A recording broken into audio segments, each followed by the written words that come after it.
한 주간의 광명시 이슈를 전하는 이슈 클릭. 오늘도 광명을 넘어 경기도 인싸 두 분이죠.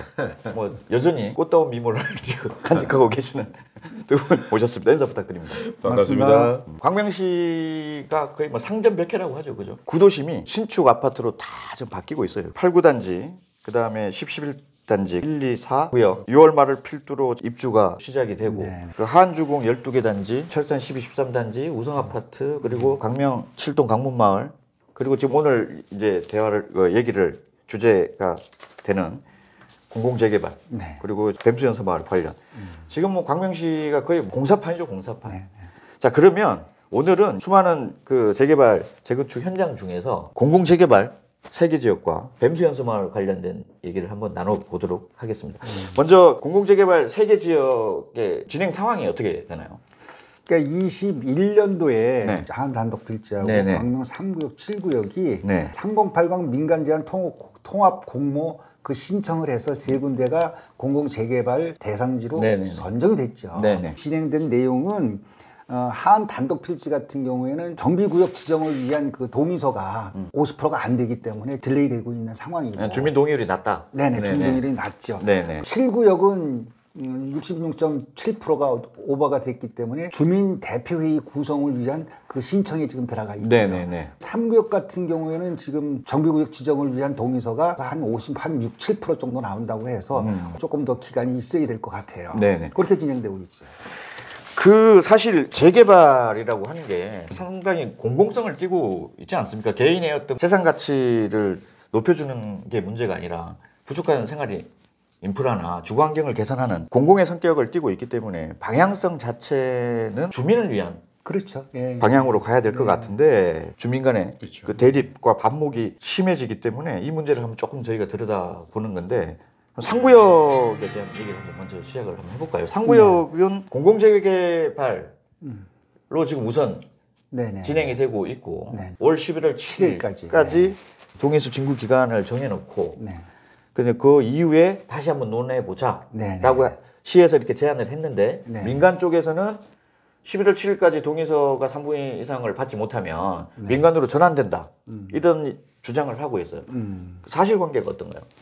올 그 4월 중순에 그 시장님하고 그리고 양쪽 추진위원장들이 모여서 네. 민간에서 계속 얘기를 하는 거는 동의서 진구 기간을 정해달라 이렇게 네. 이제 주장을 했고 공공재개발 측에서는 그거는 법적으로 기한이 정할 수가 없다 이렇게 그렇죠. 주장을 했던 네. 건데 시장님이 아마 그렇게 얘기를 한 모양이에요. 1년 동안 동의서 진구한 내용을 보고서 그걸 다시 판단을 하자 이렇게 얘기를 하는 거고 네. 민간 재개발 측에서는 거기가 시한이라고 얘기를 하는 거고 공공 쪽에서는 그거는 법적으로 동의할 수 없는 내용이다 이렇게 이제 주장들을 하는 거죠.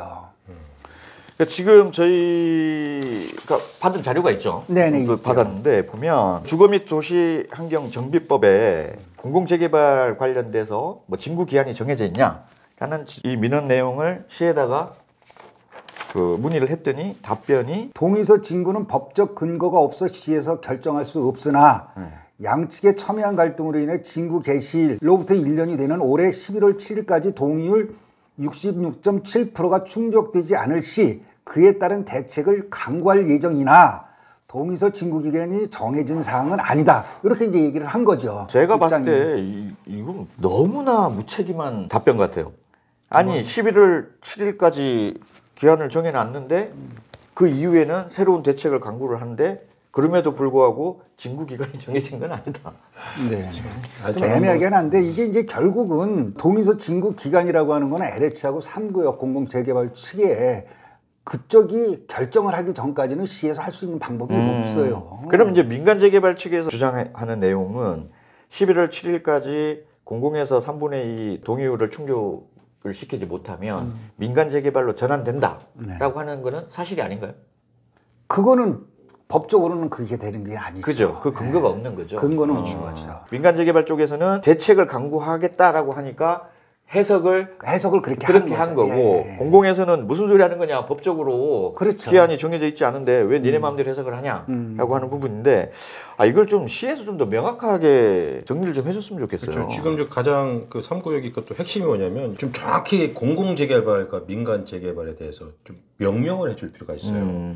공공재개발을 하면 LH에서 지금 하고 있잖아요. 그럼 LH에서 아파트 짓는 거로 착각을 하시는 분들이 꽤 많더라고요. 그죠. 그걸 가지고 또 공격을 하시더라고요. 근데 공공재개발은 LH가 주도가 돼서 하는 거거든요. 근데 시공사는 다 전부 다 포스코도 들어올 수 있고 각 다양한 대기업체 들어올 수 있거든요. 그걸 비난하는 사람들은 뭐냐면 공공재개발은 LH 아파트가 들어온다 이렇게 공격을 하는 거예요. 그건 좀... 근데 전혀 그게 아닌데 거기 계신 분들이 정확히 좀 아실 필요가 있어요. 왜냐면 나이 드신 분들이 꽤 많잖아요. 야 우리 공공재개발하는데 LH 아파트 들어선데 그 반대하시는 분이 계시는 거예요. 그런 게 아니거든요. 그래도 그럼 정확하게 좀 판단을 해서 결정을 했으면 좋겠어요. 공공재개발이 장점이 뭐냐면 그 임대 아파트를 늘려주는 대신에 용적률을 또 높이는 부분이라서 어쨌든 대단지 아파트가 형성이 되는 부분들. 그래서 이제 소화동에 있는 그런 주공 아파트나 뭐 그렇게 되는 것처럼 아닌데 많은 분들이 이제 그렇게 오해를 하고 계시고 또 LH가 재산을 다 뺏어간다. 뭐 이런 얘기를 또 쉽게 얘기를 해서 LH, SH가 시행사가 되는 거지 시공사가 그렇죠. 아니라는 거죠. 7구역 공공재개발 관련된 얘기를 한번 가보도록 하면 어쨌든 지금 그 주민 대표가 제출을 했죠. 50% 이상을 받았다고. 3월 17일 날 7구역 공공재개발 사업을 추진하고 있는 주민 대표회의 구성을 위해서 신청을 했어요. 김재우 위원장이. 1,900명 중에서 51.9% 동의를 받아가지고 이제 신청을 했는데 주민 대표 기구가 2개가 있어요. 한 군데에서 이제 51.9%로 이제 신청을 했는데 그 반대쪽에 있는 분이 3가지 문제를 제기를 해요. 한 가지는 뭐냐면 처음에 공공재개발을 신청을 했었을 때의 그 자료하고 그 중간에 여러 가지 자료를 합산해서 이번에 동의서를 제출한 게 아니냐 그런 우려가 있다. 두 번째로는 지장이 이제 본인 지장이 아닌 경우가 많다. 세 번째로는 뭐냐면 철회를 한 사람들이 있는데 그 철회한 게 반영이 안 돼서 51.9%로 들어갔다 이렇게 이제 주장을 하는 거죠. 시에서는 원래는 4월 25일 날까지 요거 신청 서류를 접수를 해서 통보를 해줘야 되는데 5월 30일로 연장을 하면서 그 기간 동안에 지금 문제 제기하는 내용을 꼼꼼하게 다 살펴봐서 최종 확정을 하겠다 이렇게 이제 얘기를 하는 거죠. 7구역에서 지금 주민대표 동의서를 진구를 해서 제출한 부분이 문제가 있다. 그래서 아직까지 주민대표회의가 확정이 안 됐고 아주 좀 혼탁하게 지금 흘러가고 있네요. 김재우 위원장 측에서 낸 부분은 그분은 정당하다고 얘기를 하는 거고 그 반대 쪽에서는 아까 얘기했던 3가지 문제점이 있으니까 시에다가 더 자세하게 검토를 해달라고 요청한 상태이기 때문에 좀 딜레이가 되는 상태죠. 이 속도도 중요하고 방향성도 중요한데 이렇게 되면 주민들만 피해를 보는 부분이고 한 단독 필지? 한 단독 필지 같은 경우에는 처음에 신청을 할 때에는 주민의 10%가 이제 동의를 해서 이제 신청을 했는데 지금 현재 정비구역 지정을 위해서 66.7% 이상이 나와야 되는데 그거가 안 돼요. 그래서 지금 그냥 지치되어 있는 상태죠. 동의율이 떨어져서. 하한 단독은 아마 제가 알기로는 반대 분들이 꽤 되시는 것 같아요. 꽤 많아요. 꽤 해가지고 쉽지 않을 것이다 하는 얘기가 나오더라고요. 그럼 공공재개발 3구역, 7구역 한 단독 필지 하면 한 단독 필지 좀 힘들 것 같고. 7구역은 그 공공재개발로 확정이 됐는데 이제 주민 대표회의 문제로 좀 늦어지고 있는 거고. 3구역은 공공재개발이냐 민간재개발이냐 고 양측에서 이제 첨예하게 대립이 되고 있는 부분이고 7구역만 어느 정도 확정이 되는 부분이고. 3구역은 아직 좀 더 지켜봐야 된다. 그나마 이제 7구역이 좀 무난하게 진행이 되지 않겠나 생각이 듭니다. 제가 이제 그 7구역 관련해서 시에다 확인을 해봤더니 들어온 서류가 그렇게 크게 문제되지는 않는데 반대 측에서 얘기하는 내용을 다시 한번 검토하기 때문에 좀 시간이 걸린다 이렇게 얘기를 하는 거죠. 그럼 이게 만약에 문제가 생기면 다시 또 동의서 진구를 해야 되겠네요. 그렇죠. 반려를 하는 거죠. 반려를 하면 다시 또 제로에서 스타트가 되겠네요. 자, 그러면은 지금 마지막으로 이제 뱀수연수마을 관련된 얘기를 한번 잠깐 나눠보도록 하겠습니다. 뱀수연수마을은 크게 마을만 개발을 하자. 아니면 뱀수연수를 합치자라고 하는데 문제는 뭐냐면 연서마을만 하자고 하는 부분은 신탁이 들어와서 지금 하고 있고 뱀수연서마을을 합치자라고 하는 부분은 이제 민간재개발 쪽인데 신탁이 가지는 여러 가지 장점들 장점들도 있죠. 속도라든지 뭐 자금 확보의 안정성이라든지 전문성을 주장을 하는데 투명성도 조금 근데 이제 제가 좀 들여다보니 신탁에 대한 개발 방식의 장점으로 삼았던 것들 중에서 속도 관련된 부분은 이제 도정법의 6월 4일 날 변경이 되면 그 속도 관련된 부분은 의미가 없어지고 나머지 이제 자금 확보에 대한 부분은 민간 재개발 방식이나 신탁 방식이나 똑같은 것 같아요. 그렇죠. 그 민간 재개발도 처음에 그 협력업체하고 시공사가 선정이 되면 그쪽에서 돈을 이렇게 땡겨서 하는 부분이 그 신탁을 하게 되면 그냥 결론은 그거예요. 신탁에서 수수료 떼가. 아, 그죠. 이자율하고 수수료를 떼가는데 그런 저기 주민들한테 전혀 도움이 되는 게 그렇죠, 그렇죠. 예를 들어서 1조짜리 공사를 하면 1.5%만 잡아도 150억이고 아이, 그러면 그리고 그럼 이자율까지 이놈 아까 말씀드린 이놈 띄워주고 저놈 띄워주면 뭐 하겠습니까? 그렇죠. 그렇게 해서 대충 뭐 1조짜리 공사에서 한 200~300억 이상이 들어가고 근데 그 돈을 고스란히 주민들이 또 분담금으로 내야 되는 상황이라 민간 재개발의 사업을 이끌고 가는 조합장이 신뢰를 받고 능력이 있다라고 얘기를 하면 굳이 신탁으로 갈 필요가 없다. 거기 개발하는데 가장 심한 광명 동초등학교거든요. 뱀수마을 쪽에서는 동초등학교가 통학하기도 좀 어렵다 그래서 지금 제가 알기로는 따로 부지를 만들어서 애들한테 안전하게 그 학업할 수 있는 공간을 만들어주자 이런 주장을 하고 있는 것 같아요. 근데 지금 연소마을에서는 모르는 착각하고 있는 게 이 동초등학교 문제를 해결하자면 절대 제가 알기로는 그 재개발을 할 수 없는 그렇죠. 걸로 알고 있어요. 네.